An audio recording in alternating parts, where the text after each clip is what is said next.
2021 жылы 3-йылда Актилек районунда биздин Кыргызстан партиясы 12 көчөгө шагыл төгүп подкуп кылып атат. Ушу кылганы болбойт.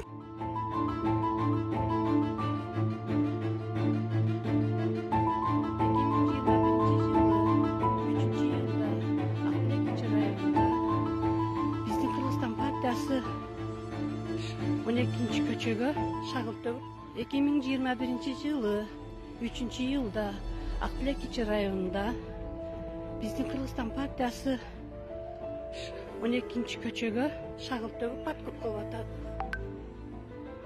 Ушу кылганы болбойт. Мамлекетибиздин канча акчасы кетти. Дагы деле партиялар эсине келе эле экен. Ушул жөнүндө бир чара көрүп бериңиздерди суранабыз.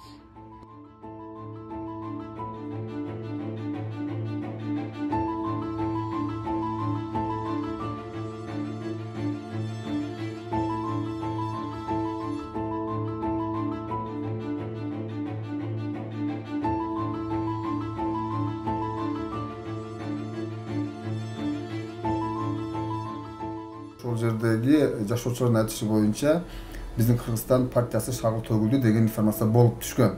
Ошол боюнча азыркы мезгилде укук коргоо органдары иштеп жатат. Интернетке таркаганда эле биз сразу ушул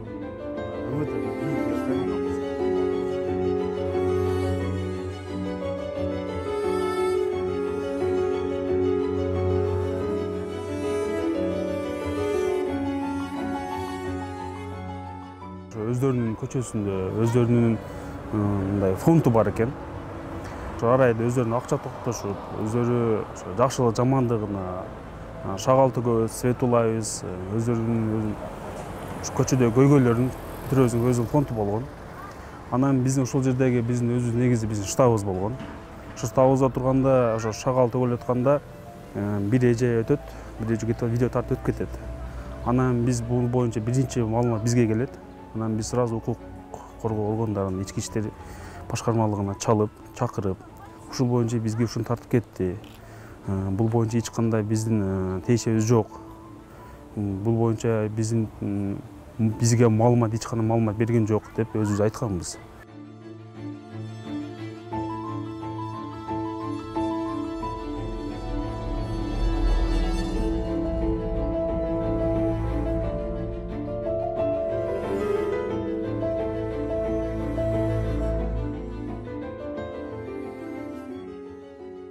Бүгүнкү күндө Ош шаардык иштер башкармалыгы кылмыштардын жана жооптардын бирдиктүү реестрине Кыргыз Республикасынын жазык кодексинин 192 беренеси менен катталып, иликтөө амалдары жүрүп жатат. Тийиштүү адамдар суралып, бүгүнкү күндө тергөө амалдары толукталып жатат.